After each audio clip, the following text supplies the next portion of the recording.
आपने शायद सुना होगा, केरल के 6 परिवार और तमिलनाडु के 3 नागरिक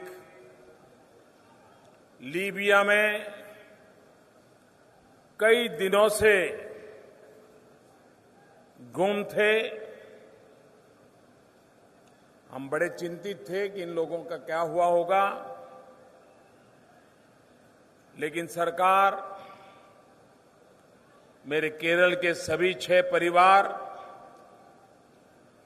और 3 तमिल नागरिक, टोटल 29 लोग, उनको बचा लिया है और कल या परसों तक वो कोच्चि पहुंच जाएंगे। तो ये खुशखबरी है हम लोगों के लिए कि हमारे विदेश में काम करने जाने वाले लोगों की जिंदगी के लिए भारत सरकार हर संभव उनके सुख दुख की साथी रह करके मदद करने का प्रयास करती हैं। मेरे लिए खुशी की बात है कि हमारे ये 6 परिवार भारत लौट रहे हैं और अपने परिवार के साथ उनका मिलन हो जाएगा। जब मानवता, ह्यूमन राइट्स, इन बातों की चर्चा होती है तो ज्यादातर पश्चिम के देशों का ही नाम आता है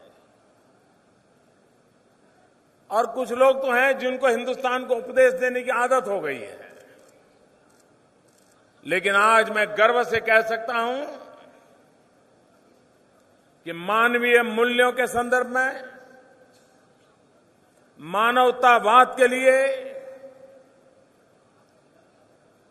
डिग्निटी ऑफ ह्यूमन बीइंग के लिए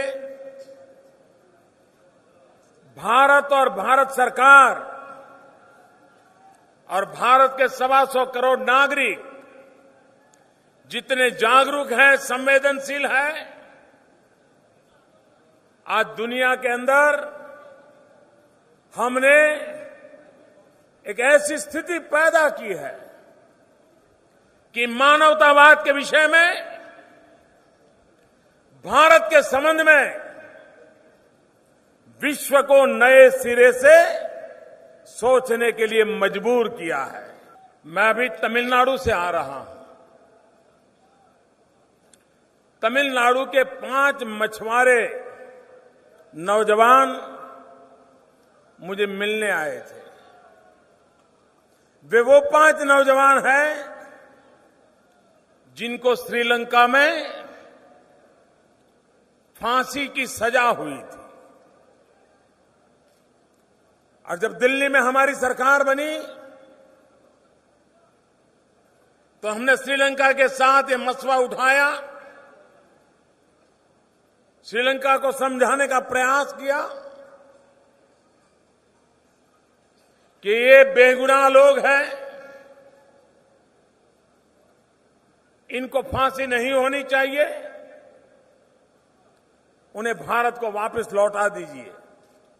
सरकार ने कहा, आप इतना हमारे पीछे लगे हो तो हम फांसी से तो उनको छुट्टी दिलवा देंगे, लेकिन जिंदगी भर जेल में रहना पड़ेगा। मैंने उनसे कहा, आप अगर मुझे उनकी मां कहो तो मां, पिता कहो तो पिता, मैं आपसे दया की अर्जी करता हूं और मेरे इन 5 नागरिकों को आप वापस कीजिए, मेरे मछुआरों को वापस कीजिए। और मैं आज संतोष से कह सकता हूं कि फांसी जिनको होने वाली थी वो आज भारत में सुख चैन की जिंदगी अपने परिवार के साथ बिता रहे हैं। एक फादर प्रेम तमिलनाडु के थे।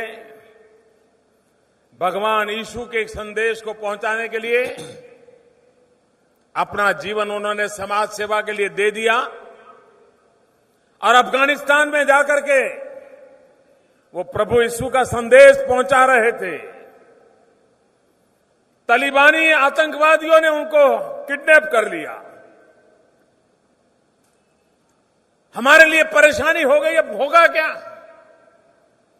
क्या फादर प्रेम जिंदा बचेंगे कि नहीं बचेंगे? आतंकवादी उनको जिंदा रखेंगे या मार देंगे? उनको वापस लाया जाए तो कैसे लाया जाए? 9 महीने तक उनको खोजते रहे। कैसे बचाया जाए उसके रास्ते खोजते रहे। दुनिया में किसकी मदद मिल जाए ताकि फादर प्रेम को बचा पाए। और आज मैं बड़े संतोष के साथ कह सकता हूं कि 9 महीने के बाद हम फादर प्रेम को बचा पाए, आतंकवादियों के हाथ से छुड़ा लाए और तमिलनाडु में उनके परिवार को सुपुर्द कर दिया। उसकी जिंदगी हमने बचा ली। हमारे केरल की 39 नर्स नौजवान बेटियां, कोई हिंदू बेटी थी, कोई मुसलमान बेटी थी, कोई ईसाई बेटी थी, गल्फ कंट्रीज में नर्स के नाते सेवा भाव से काम कर रही थी। आतंकवादी उठा के ले गए। आतंकवादियों के हाथ से जिंदा बेटियों को बचाना कितना कठिन होता है आप अंदाज लगा सकते हैं। उन बेटियों को हम सुरक्षित ले आए, केरल उनके घर तक पहुंचाया और उनके परिवार को सुपुर्द कर दिया। यमन में लड़ाई हुई, बमबार्डिंग चल रही थी, हजारों भारतीय फंसे पड़े थे। केरल के नागरिक थे, तमिलनाडु के थे, करीब करीब हिंदुस्तान के सभी राज्यों के थे। भारत ने बीड़ा उठाया उन लोगों को जिंदा वहां से निकालने का और हजारों लोगों को जिंदा निकाल के लाए। केरल के लोगों को केरल उनके घर तक पहुंचाया। इतना ही नहीं, दुनिया के 80 देशों के नागरिकों को बचा करके हमने बाहर निकाला। मालदीव, एक बार पानी का संकट आया भयंकर, पूरे देश के लिए पीने का पानी नहीं था। एक पूरे देश को पूरे सप्ताह भर भारत से जहाजों में, विमानों में पानी ले जाकर पिलाया और दुनिया भर के जो टूरिस्ट वहां आए थे उनकी भी खातिरदारी करने का काम हिंदुस्तान ने करके दिखाया। नेपाल में भयंकर भूकंप आया, दुनिया भर के टूरिस्ट वहां फंसे हुए थे, जीवन और मौत के बीच जिंदगियां जूझती थी। घंटों के अंदर अंदर हिंदुस्तान पूरी ताकत के साथ नेपाल पहुंचा और नेपाल के भूकंप पीड़ित लोगों की सेवा की। आज भी वो सेवा चालू है। वहां जो विदेश के नागरिक फंसे थे, दुनिया के 70-80 देशों के नागरिकों को वहां से बचा करके उनके देशों में पहुंचाने का काम हिंदुस्तान ने करके दिखाया। आप कल्पना कर सकते हैं कि आज पूरे विश्व में भारत ने पिछले 2 साल के अंदर अंदर जो अपनी जगह बनाई है और उसका परिणाम है कि आज पूरा विश्व हिंदुस्तान का लोहा मानने लगा है। फॉरेन डायरेक्ट इन्वेस्टमेंट इतने आजादी के वर्षों में कभी भारत में नहीं आया था। उतना फॉरेन डायरेक्ट इन्वेस्टमेंट 40% ग्रोथ पिछले 1 साल में हमने करके दिखाया है। आप केरल के पढ़े लिखे लोग हैं, आप भली भांति समझ सकते हैं कि आज पूरी विश्व, चाहे वर्ल्ड बैंक हो, IMF हो, क्रेडिट रेटिंग एजेंसीज हो, एक स्वर से कह रहे हैं कि पूरी दुनिया में मंदी चल रही है। चाइना तक के सारे देश आर्थिक संकट से गुजर रहे हैं, लेकिन ऐसे समय एक अकेला हिंदुस्तान तेज गति से आर्थिक विकास कर रहा है, ये पूरी दुनिया कह रही है। एक तरफ भारतीय जनता पार्टी के नेतृत्व वाली दिल्ली की सरकार हिंदुस्तान को नई ऊंचाइयों पर ले जाने में कोई कसर नहीं छोड़ रही है। समय की मांग है। मैं केरल के पॉलिटिकल पंडितों को निमंत्रित करता हूं, मैं उनसे आग्रह करता हूं कि वो जरा तराजू लेकर के बैठे पिछले 50 साल के देश की विकास यात्रा का लेखा जोखा ले, हिसाब लगाए। इस देश ने हर प्रकार की सरकारें देखी है। कांग्रेस का भरपूर सारे चारों तरफ सरकारें देखी है, प्रादेशिक पक्षों की सरकारें देखी है, परिवार द्वारा चलाई पार्टी की सरकारें देखी है, कम्युनिस्ट पार्टियों की सरकार देखी है और भारतीय जनता पार्टी की भी सरकार देखी है।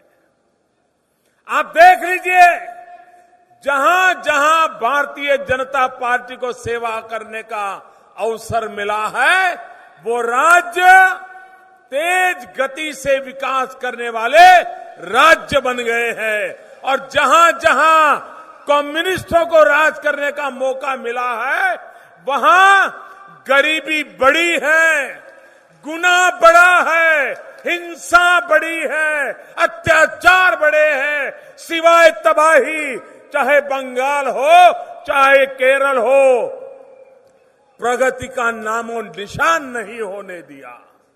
अगर बिजली की बात करें तो जहां भारतीय जनता पार्टी की सरकारें हैं, वहां 24-24 घंटे बिजली देने का रिकॉर्ड बना है।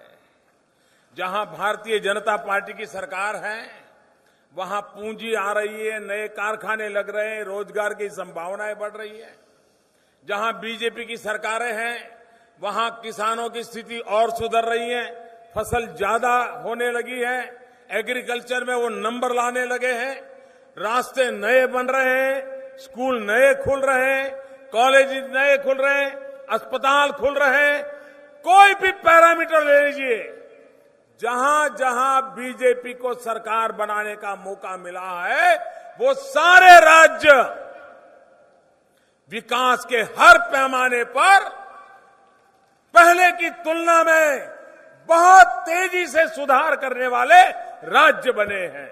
जहां पर कम्युनिस्टों की सरकारें हैं, वहां कारखाने हैं, उसको भी ताले लग जाते हैं, हड़ताल पे हड़ताल, हड़ताल पे हड़ताल। जहां कम्युनिस्टों की सरकारें होती हैं, वहां किसानों को ट्रैक्टर तक उपयोग करने से मना कर दिया जाता है। जहां कम्युनिस्टों की सरकारें होती हैं, जहां कोई विकास की बात को गरीबों के खिलाफ माना जाता है और गरीबों को गरीब रहने के लिए मजबूर किया जाता है, ये उनकी नीतियों के कारण ये देश मुसीबतों में फंसा हुआ है। जहां कांग्रेस है, वहां हर बात करप्शन से शुरू होती है, हर बात करप्शन से शुरू होती है।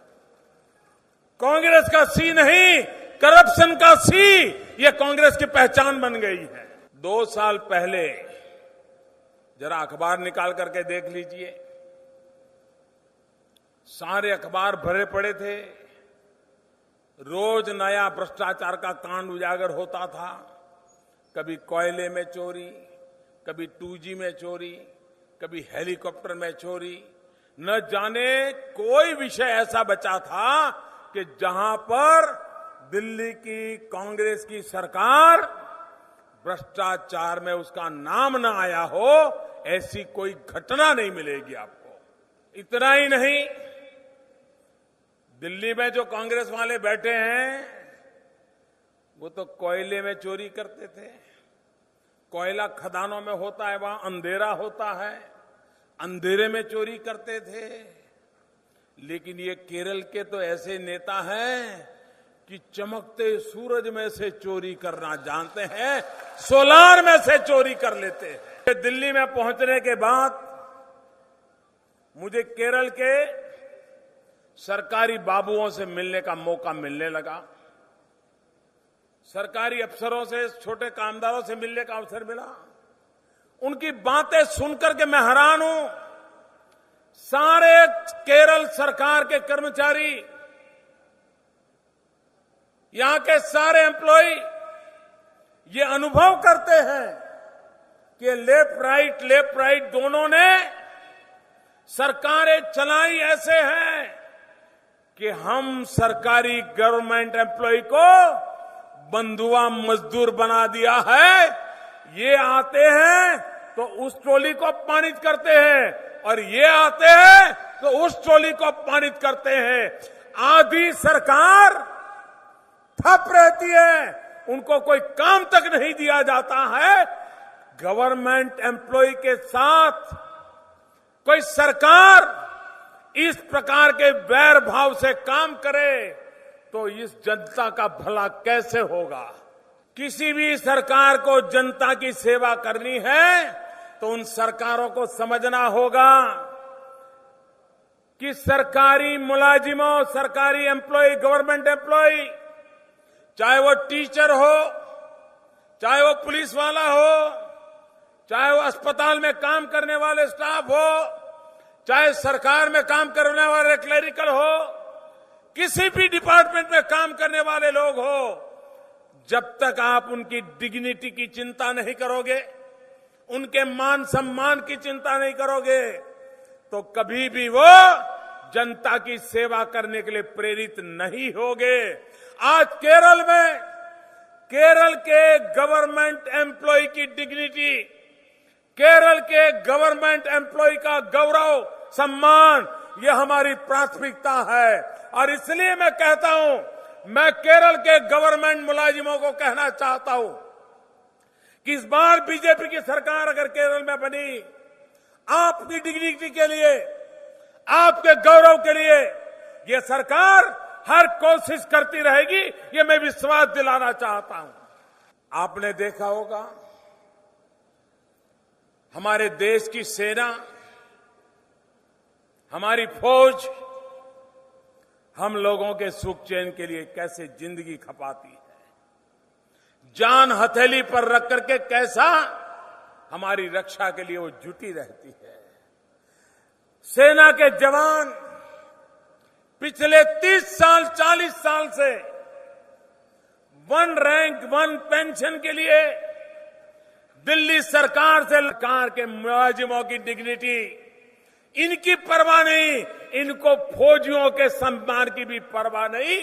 वन रैंक वन पेंशन 40-40 साल तक लटकाए रखा। मेरे भाइयों बहनों, हमने आकर के वो वादा निभाया और आज देश के लाखों लाखों फौजी जो हमारे लिए जीते मरते हैं, उनको हमने वन रैंक वन पेंशन दे दिया। और इसलिए भाइयों बहनों, मैं विशेष रूप से केरल के गवर्नमेंट एम्प्लॉय को आज विशेष रूप से कहना चाहता हूं कि आपकी डिग्निटी, आपका सम्मान, आपके हक, अगर उसके लिए कोई काम कर सकता है तो वो सिर्फ भारतीय जनता पार्टी की सरकार कर सकती है।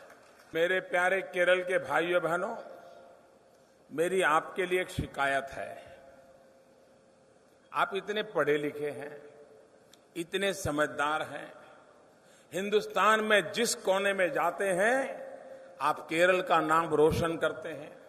दुनिया में आप जहां जाते हैं केरल का नाम रोशन करते हैं। लेकिन आपके घर में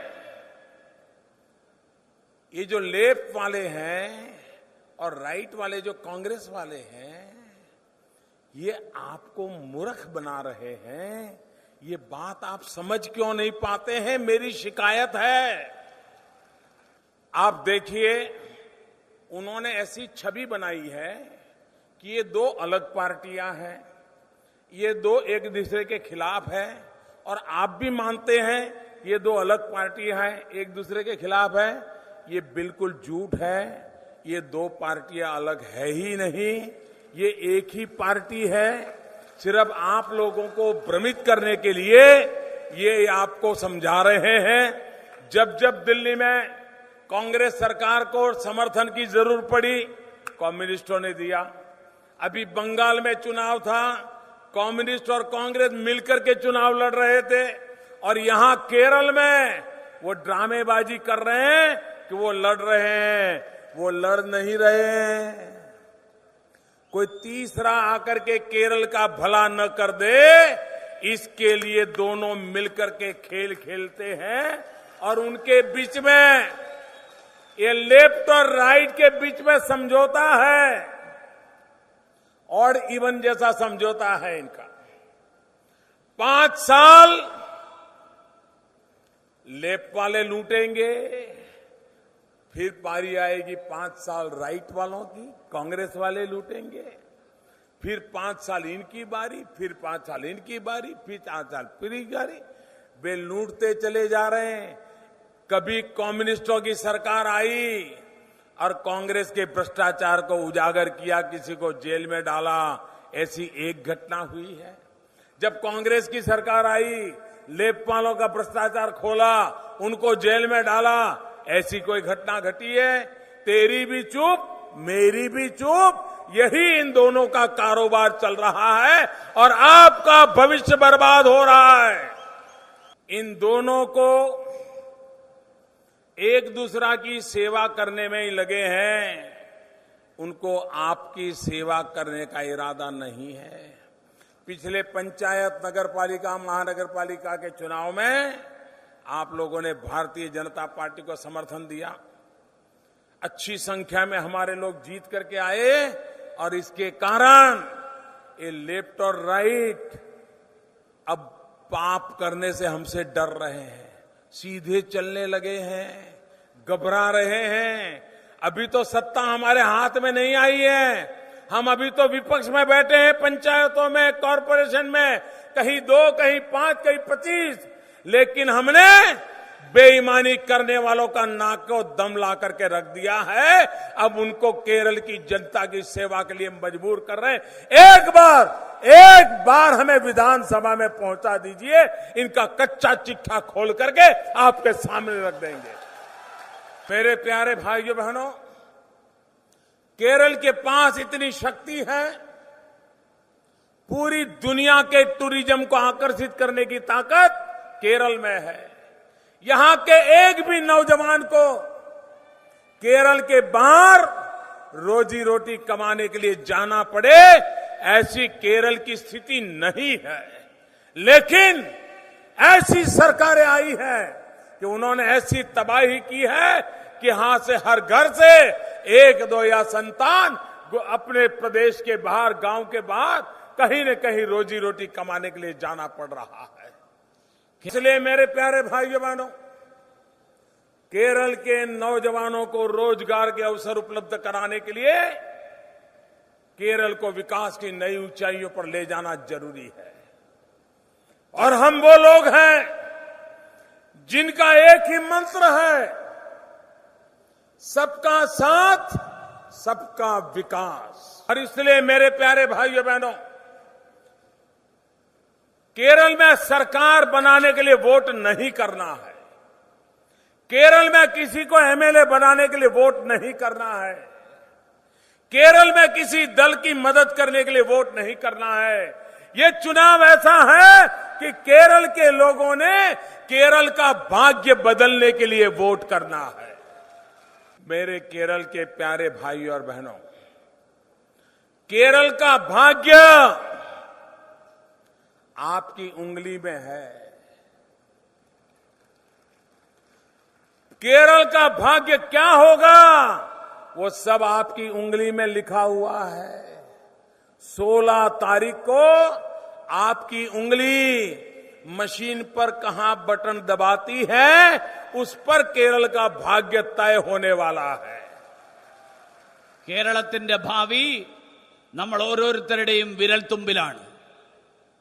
ആ വിരൽ 16-ാം തീയതി പോളിംഗ് ബൂത്തിലെ ബാലറ്റ് മെഷീനിൽ അതിൽ ഏത് ബട്ടണിലാണ് ആ വിരൽ ചെന്ന് സ്പർശിക്കാൻ പോകുന്നത് എന്നുള്ളതിനനുസരിച്ചിരിക്കും കേരളത്തിന്റെ ഭാവി.